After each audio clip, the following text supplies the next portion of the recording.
Good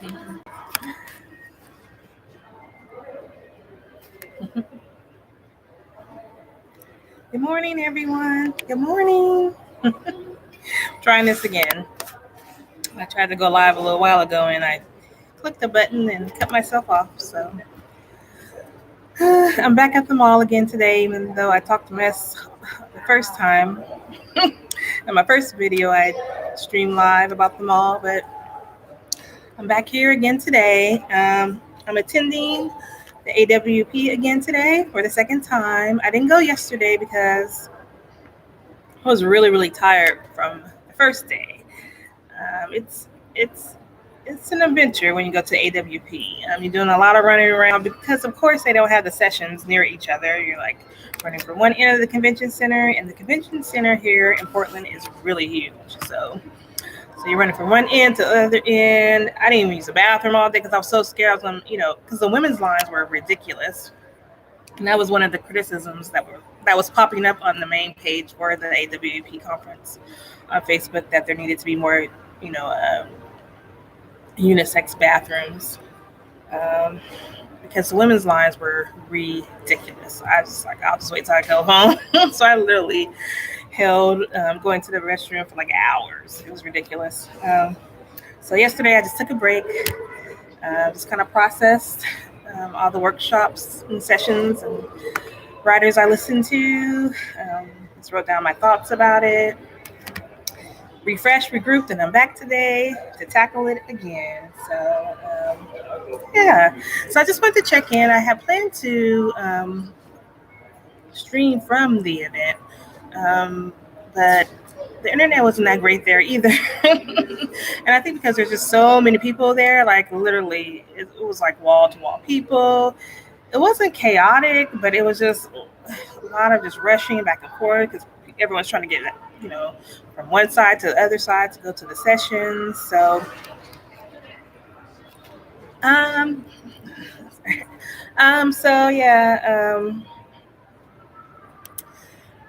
sorry, someone was trying to ask me a question. It's like, see, I'm talking on a camera. Why would you want to try to ask me a question? So it was just, so my goal, my dream, my hope to like tape or a live stream from the event, because I wanted to kind of show the experience of being at a writing conference and a book fair, but that's not going to happen. So best bet I'm going to suggest to everyone is just to read my blog. I'm going to blog about my time at the AWP next week. Just give me time this weekend to kind of process it and reflect on it. And so my blog again is See Me, Issues That Affect Our Lives, Acts of Resistance Against Oppression, and Black Feminist Thought. And I just read about how Black women are represented in mainstream media. And I will put the link in the description box. But I did want to share about a really good session I went to on Thursday. It was a panel of Black women writers, and they were talking about writing as liberation for Black women. And they talked about their book, just an amazing book of poetry called Not Without Our Laughter, Poems of Humor, Joy, and Sexuality. And it's by the Black ladies. I hate cameras because they transpose the words and the images, so it doesn't look that great on camera, but it's by the Black Ladies Brunch Collective. And I love that name. And they're from the Washington, D.C. area. It was really great listening to the Black women writers on that panel, because what they talked about was the fact that the idea that Black women should be able to write about anything. Like one of the panel women talked about, like she doesn't really want to write about going natural or natural hair. Not that there's anything wrong with those kind of stories, or about your butt, or having a big butt, or things that we've been kind of forced to kind of think about and examine, living under white supremacy, and how our bodies and our hair and our skin tone as Black women has been so degraded in this culture. So we tend to write about it a lot. and kind of focus on those things a lot. And there's nothing wrong with that. It's really important. But sometimes that kind of pigeonholes Black women writers or creative people, Black women who are creatives, artists, because sometimes you just want to write about the point they were making was that as Black women, we should be allowed to write about just the mundane things of of life, of the just everyday things we go through in life, like maybe you want to just write about like how you like avocado sandwiches, or or maybe you just want to write about like one day you're at home chilling in your underwear, looking out the window, watching the rain drop down, or whatever. It doesn't always have to be these like, you know, fight the power, which is nothing wrong with that at all. Because there's nothing wrong with poems or writings or artistry that focus on those issues, but just not pigeonholing what Black women can write about. So I really love the conversation they provided at that panel on Thursday, and I wanted to read a couple of poems from the book because it is some really great work in here. I really recommend it. It was $15. I believe it's from Mason Jar Press, and I want to say it's a small press because I'm all about small press. I'm all about alternative forms of media. So you definitely want to support them. So I was going to read a couple of poems from the book that I thought were funny or cute or whatever. And the first one I'm going to read is called "Not Your Model Survivor" by Tavisha, I think, Edwards. So, okay, here we go. I'm afraid to press charges. I refuse to wear panties, so you notice how firm this ass is, because I'm always in the gym. Insomnia. My PTSD acts up at night, and 50 squats will tighten just about anything. I don't make eye contact with the Salvation Army sidewalk Santas. You can't scam me. I'm not new to this. I make prolonged eye contact with your partners in Whole Foods, which none of us can afford to shop at. But my psychiatrist said I needed to something to help my depression. Kale for all. I skip therapy to get pedicures. Search strap-ons for petite women on a stranger's borrowed phone, and keep a Rolodex of fake names for men who trap me up in airports. Last name Giovanni. Won't pretend I'm sorry.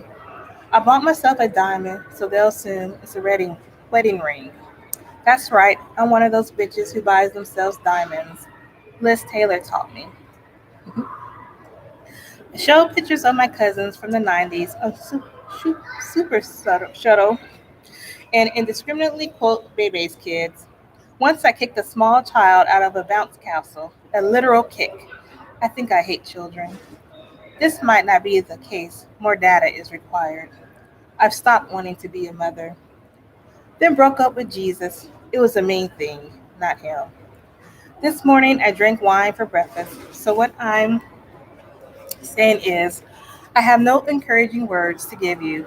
I fucked up somewhere, clearly, and I wouldn't listen to me if I were you. So that's one of the poems from the Black Ladies Brunch Collective. The other poem I liked is Prince album cover by Terry Ellen Cross Davis.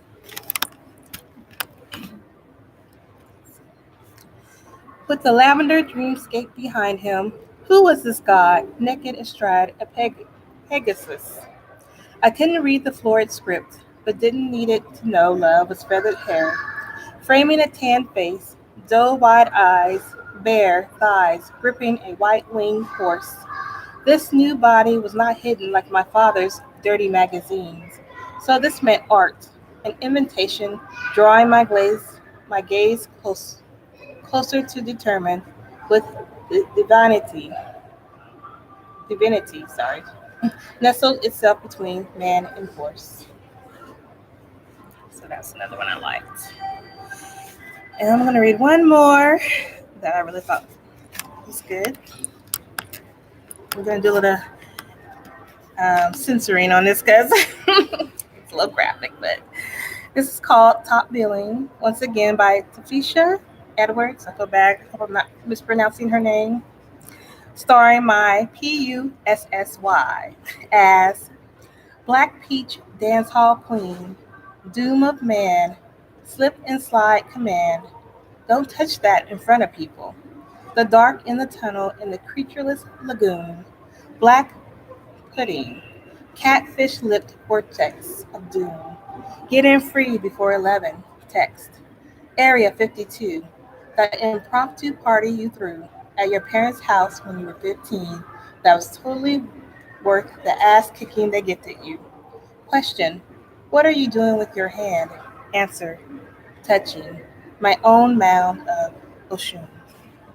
So yeah, this is really a great collection of poetry. It's divided up into different sections, just different things they're exploring in their work, like our moods and our foods, our misbehavior. In that section, there's a really great poem called Harriet Tubman is a Lesbian. And the author, she said she received a lot of criticism and feedback about that poem.